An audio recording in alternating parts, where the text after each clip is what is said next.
Okay, as one of our previous clips, we kind of got into whether or not the mark of Cain might be relating to black, and how the Mormons seem to justify that black, not that black is the mark of Cain, but that the black skin is because of people who, in the fight between Jesus and Satan back on, I believe, the War in Heaven, or whatever, right. Earth in Heaven, that they were the people who were neutral. So, like, there's I think a lot of people think that the Mormons think blacks are evil, but they think that they're neutral, spiritually neutral, and at that time.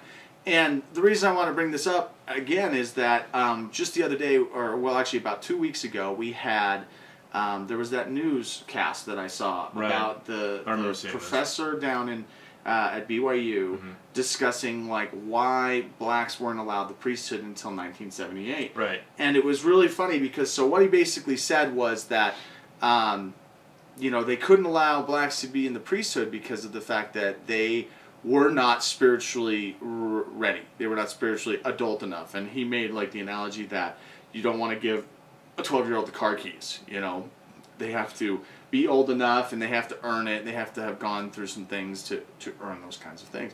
And so, and he also went on to say that the concern always was that this is great, that black people basically were so not ready that they would abuse their priesthood powers, that they would like be baptizing people who were not worthy or things like that. Sure. I don't know what you do. Whatever, yeah. I don't know what negative things you do as a priest that you know.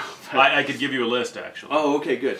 But my favorite part of watching the newscasts on this and stuff was that there was just this public outcry about how dare this guy and everything else like that. And yeah, to believe that is, of course, ridiculous, and there should be a public outcry.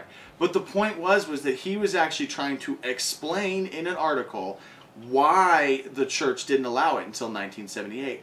And those were the justifications that they used. That's what they were using to tell black people, like, you're not spiritually ready because in the you know, afterlife or the previous life, you didn't stand up. Yeah, you didn't choose the right side. So right. You know, but here's my favorite part about that is that blacks have been around since, you know, in an atheist view, the dawn of time. They're you know, dark skin was the most likely first of our species. It can be scientifically proven that Africa is the cradle of humanity. That's where we all come from. That's all of our ancestors ultimately, tens of thousands, if not hundreds of thousands of years ago, trace back to that point. And we're most likely dark-skinned because we lost our pigment in the evolution as we moved to I know east and north. Richard Dawkins on his website, actually, they sell a T-shirt that says, "We are all Africans." You know, the idea is that humanity is all related, and we're all from, you know, we're all, it's one big human family. There's not actually these artificial divisions that we put in there. But so the great part is even if we go with the 6,000-year-old book, is that it was, you know, 6,000 years, and then 1978, blacks were ready. You know, before that, blacks just weren't ready. I mean, not 1924, 1684. No. 1978. That's when blacks were ready, spiritually ready to be priests. Which is funny at how closely that date sort of coincides with the civil rights movement. Right, exactly. Like, it's not that they, you know, I guess it would have been one of those things if the civil rights movement had now started and like in the 40s, the Mormon Church set a precedent. Like that would have been more impressive than instead they show up late to the party. Yeah.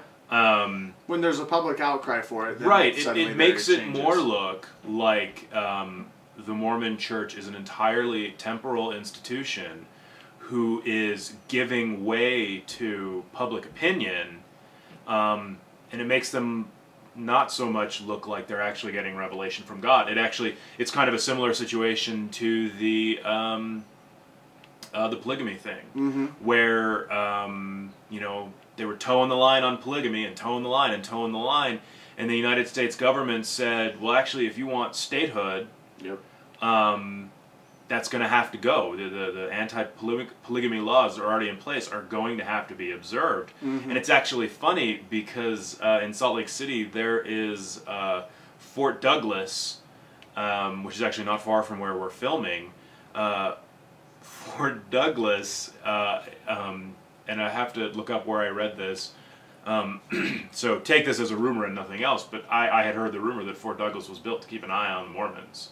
Well, back in the day, it was very specific. I'm much more sure of that information. Like after the Mountain Meadow massacre and things like that was going on out here in by the Mormons, they were doing some basically guerrilla warfare on certain things. They had killed a whole bunch of Wagoneers and things like that in South Utah, and had blamed it on the Indians. Right. And I forget why they did that. I think they actually raided it for the supplies or something.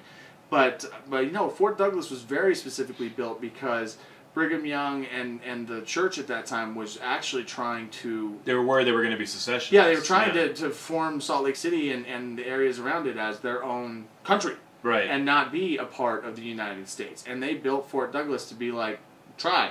Go for it. Right. So that if there was an open rebellion from them and they were going to try and secede from the nation... because this was basically still United States land, even though it wasn't a state. Right. And after that, and after Fort Douglas was here, and after the Mormons realized that they weren't going to have that fight. Right, but it's interesting to me. That's when polygamy went away. Suddenly they have revelation, and they're like, "Oh yeah, you know what? God says you're right. It's not such a good idea." It's interesting to me how timely particularly these two changes are.